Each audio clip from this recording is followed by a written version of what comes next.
Perkenalkan, nama saya Titi Yuliana. Di sini saya akan menjelaskan tentang perkembangan dan perubahan konstitusi yang ada di Indonesia. Yang pertama yaitu Undang-Undang Dasar 1945. Undang-Undang Dasar 1945 periodenya yaitu 18 Agustus 1945 sampai dengan 27 Desember 1949.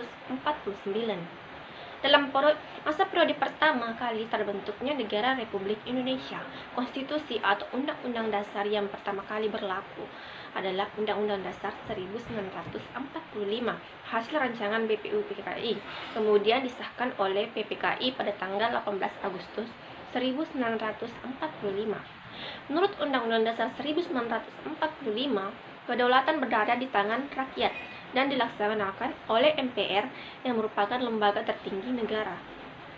Berdasarkan Undang-Undang Dasar 1945, MPR terdiri dari DPR, utusan daerah, dan utusan golongan.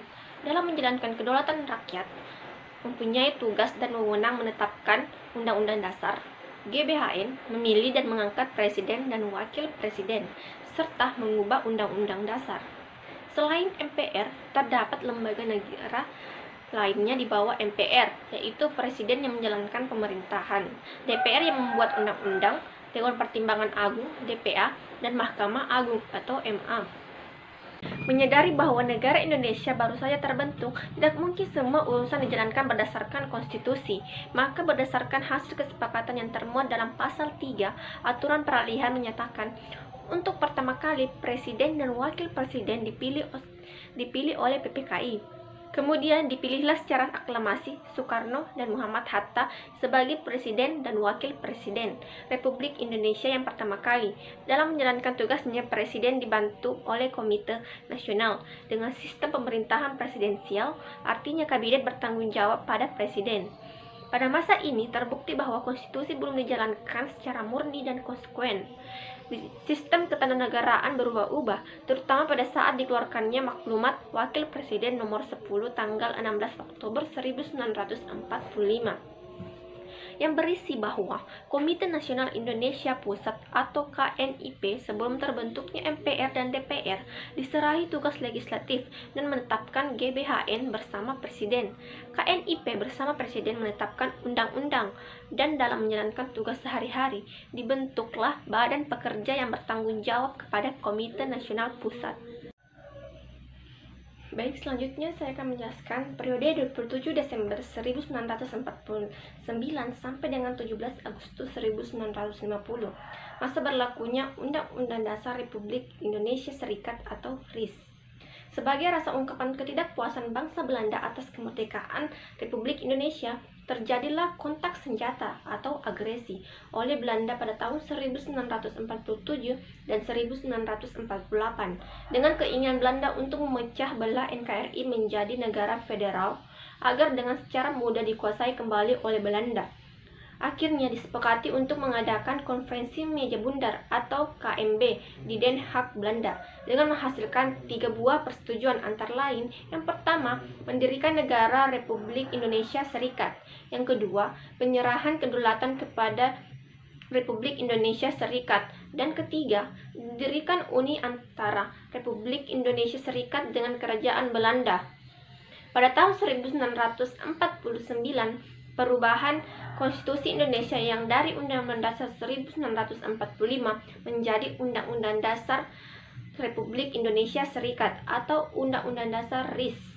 Maka berubah pula bentuk negara kesatuan menjadi negara serikat atau federal, yaitu negara yang semula berdiri sendiri kemudian mengadakan ikatan kerjasama dengan secara efektif, atau dengan kata lain, negara serikat adalah negara yang tersusun jamak terdiri dari negara-negara bagian. Kekurangan kedaulatan Republik Indonesia Serikat dilakukan oleh pemerintah bersama-sama dengan DPR dan Senat. Sistem pemerintahan presidensial berubah menjadi parlementer yang bertanggung jawab kebijaksanaan pemerintahan berada di tangan menteri-menteri baik secara bersama-sama maupun sendiri-sendiri bertanggung jawab kepada parlemen atau DPR. Namun, demikian pada konstitusi RIS ini juga belum dilaksanakan secara efektif karena lembaga-lembaga negara belum dibentuk sesuai amanat Undang-Undang RIS. Baik, selanjutnya saya akan menjelaskan periode 17 Agustus 1950 sampai dengan 5 Juli 1959. Masa berlaku Undang-Undang Dasar Sementara tahun 1950 atau UUDS 1950. Ternyata konstitusi RIS tidak berumur panjang. Hal itu disebabkan karena isi konstitusi tidak berakar dari kehendak rakyat. Juga bukan merupakan kehendak politik rakyat Indonesia, melainkan rekayasa dari pihak Belanda maupun PBB, sehingga menimbulkan tuntutan untuk kembali ke NKRI. Satu persatu negara bagian menggabungkan diri menjadi negara Republik Indonesia. Kemudian disepakati untuk kembali ke NKRI dengan menggunakan Undang-Undang Dasar Sementara 1950. Bentuk negara pada konstitusi ini adalah negara kesatuan, yakni negara yang bersusun tunggal. Artinya, tidak ada negara dalam negara sebagaimana halnya bentuk negara serikat. Ketentuan negara kesatuan ditegaskan dalam pasal 1 ayat 1 Undang-Undang Dasar Sementara 1950 yang menyatakan Republik Indonesia merdeka dan berdaulat ialah negara hukum yang demokrasi dan berbentuk kesatuan. Pelaksanaan konstitusi ini merupakan penjelmaan dari NKRI berdasarkan proklamasi 17 Agustus 1945. Serta di dalamnya juga menjalankan otonomi atau pembagian kewenangan kepada daerah-daerah di seluruh Indonesia. Sistem pemerintahannya adalah sistem pemerintahan parlementer karena tugas-tugas eksekutif dipertanggungjawabkan oleh menteri-menteri, baik secara bersama-sama maupun sendiri kepada DPR. Kepala negara sebagai pucuk pimpinan pemerintahan tidak dapat diganggu-gugat karena kepala negara dianggap tidak pernah melakukan kesalahan. Kemudian apabila DPR dianggap tidak representatif, maka presiden berhak membubarkan DPR. Saya akan menjelaskan periode 5 Juli 1959 sampai dengan 19 Oktober 1999. Masa berlakunya Undang-Undang Dasar 1945. Pada periode ini, Undang-Undang Dasar 1945 diberlakukan kembali dengan dasar dekret Presiden tanggal 5 Juli tahun 1959. Berdasarkan ketentuan ketatanegaraan, dekret Presiden diperbolehkan karena negara dalam keadaan bahaya. Oleh karena itu, Presiden atau Panglima tertinggi Angkatan Perang perlu mengambil tindakan untuk menyelamatkan bangsa dan negara yang diproklamasikan 17 Agustus 1945. Berlakunya kembali Undang-Undang Dasar 1945 berarti merubah sistem ketatanegaraan sebagai kepala negara. Selanjutnya juga berfungsi sebagai kepala pemerintahan. Dibantu menteri-menteri kabinet yang bertanggung jawab kepada presiden. Sistem pemerintahan yang sebelumnya parlementer berubah menjadi sistem presidensial. Dalam praktik ternyata Undang-Undang Dasar 1945 tidak diberlakukan sepenuhnya hingga tahun 1966. Lembaga-lembaga negara yang dibentuk baru bersifat sementara dan tidak berdasar secara konstitusional. Akibatnya menimbulkan penyimpangan, kemudian meletusnya gerakan G30 September 1966 sebagai gerakan anti-Pancasila yang dipelopori oleh PKI. Walaupun kemudian dapat dipatahkannya, pergantian kepemimpinan nasional terjadi pada periode ini. Dari Presiden Soekarno diganti Soeharto, yang semula didasari oleh surat Perintah 11 Maret 1966, kemudian dilaksanakan pemilihan umum yang kedua pada tahun 1972. Babak baru pemerintah Orde Baru dimulai. Sistem ketatanegaraan sudah berdasar konstitusi. Pemilihan umum dilaksanakan setiap 5 tahun sekali. Pembangunan nasional berjalan dengan baik. Namun di sisi lain terjadi kediktatoran yang luar biasa dengan alasan demi terselenggaranya stabilitas nasional dan pembangunan ekonomi, sehingga sistem demokrasi yang dikehendaki Undang-Undang Dasar 1945 tidak berjalan dengan baik. Keberadaan partai politik dibatasi hanya 3 partai saja, sehingga demokrasi terkesan mandul. Tidak ada kebebasan bagi rakyat yang ingin menyampaikan kehendaknya, walaupun pilar kekuasaan negara seperti eksekutif, legislatif, dan yudikatif sudah ada, tapi perannya tidak sepenuhnya. Kemauan politik menghendak kekuasaan yang negara yang di tangan satu orang yaitu presiden, sehingga menimbulkan demonstrasi besar pada tahun 19 dengan tuntutan reformasi yang berujung pada pergantian kepemimpinan nasional. Saya akan menjelaskan periode 19 Oktober 1999 sampai dengan 10 Agustus 2002, masa berlaku pelaksanaan perubahan Undang-Undang Dasar 1945. Sebagai implementasi tuntutan reformasi yang berkumandang pada tahun 1998 adalah melakukan perubahan terhadap Undang-Undang Dasar 1945 sebagai dasar negara Republik Indonesia. Dasar hukum perubahan Undang-Undang Dasar 1945 adalah Pasal 3 dan Pasal 37 Undang-Undang Dasar 1945 yang dilakukan oleh MPR sesuai dengan kewenangan, sehingga nilai-nilai dan prinsip-prinsip demokrasi di Negara Kesatuan Republik Indonesia nampak diterapkan dengan baik. Dalam melakukan perubahan Undang-Undang Dasar 1945, MPR menetapkan 5 kesepakatan, yaitu yang pertama, tidak mengubah pembukaan Undang-Undang Dasar Negara Republik Indonesia 1945.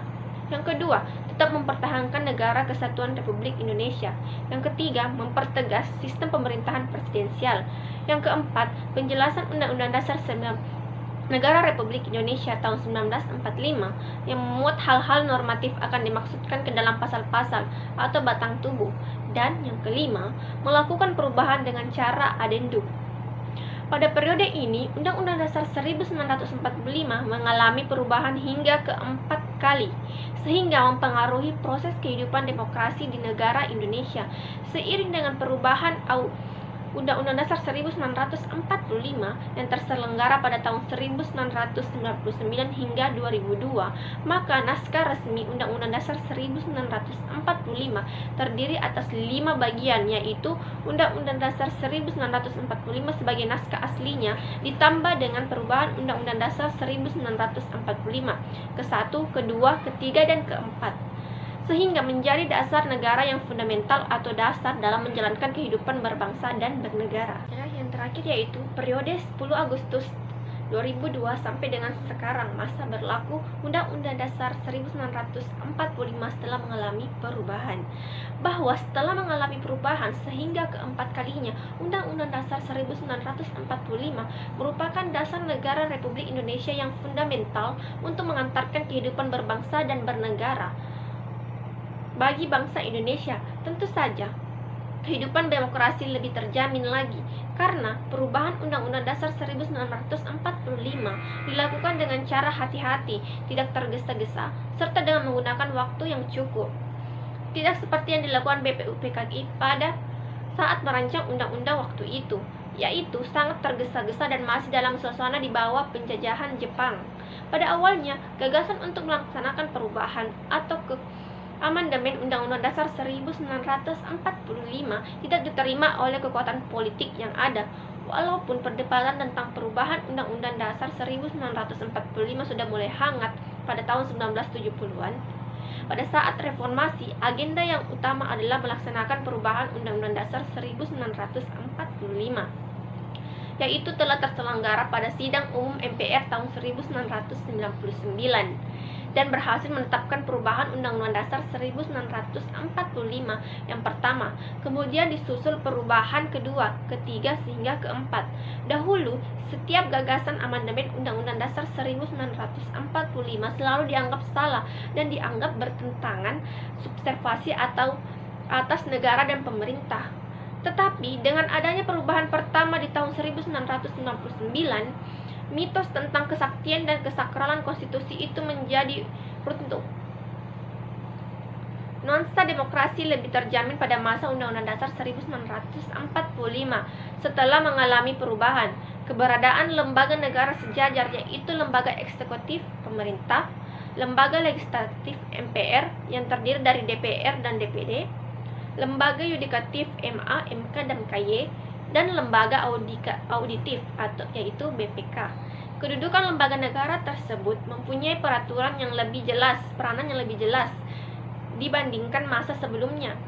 Masa jabatan presiden dibatasi hanya 2 periode saja yang dipilih secara langsung oleh rakyat. Pelaksanaan otonomi daerah terurai lebih terinci lagi dalam Undang-Undang Dasar 1945 setelah perubahan. sehingga pembangunan di segala bidang dapat dilaksanakan secara merata. Di daerah-daerah, pemilihan kepala daerah dilaksanakan secara demokratis. Kemudian, diatur lebih lanjut dalam undang-undang mengenai pemilihan kepala daerah secara langsung, sehingga rakyat dapat menentukan secara demokratis akan dipilihan pimpinan yang sesuai dengan kehendak rakyat. Jaminan terhadap hak-hak asasi manusia dijamin lebih baik di luar lebih rinci lagi dan Undang-Undang Dasar 1945, sehingga kehidupan demokrasi lebih terjamin. Keberadaan partai politik tidak dibelenggu seperti semasa sebelumnya. Ada kebebasan untuk mendirikan partai politik dengan berasaskan sesuai dengan kehendaknya, asalkan tidak bertentangan dengan Pancasila dan Undang-Undang Dasar 1945, serta dilaksanakan pemilihan umum yang jujur dan adil. Baik, itulah tadi pemaparan materi dari saya mengenai perkembangan dan perubahan konstitusi yang ada di Indonesia. Baik, apabila ada kata-kata maupun kalimat-kalimat yang terdapat pada pemaparan materi dari saya yang salah, mohon dimaafkan. Assalamualaikum warahmatullahi wabarakatuh.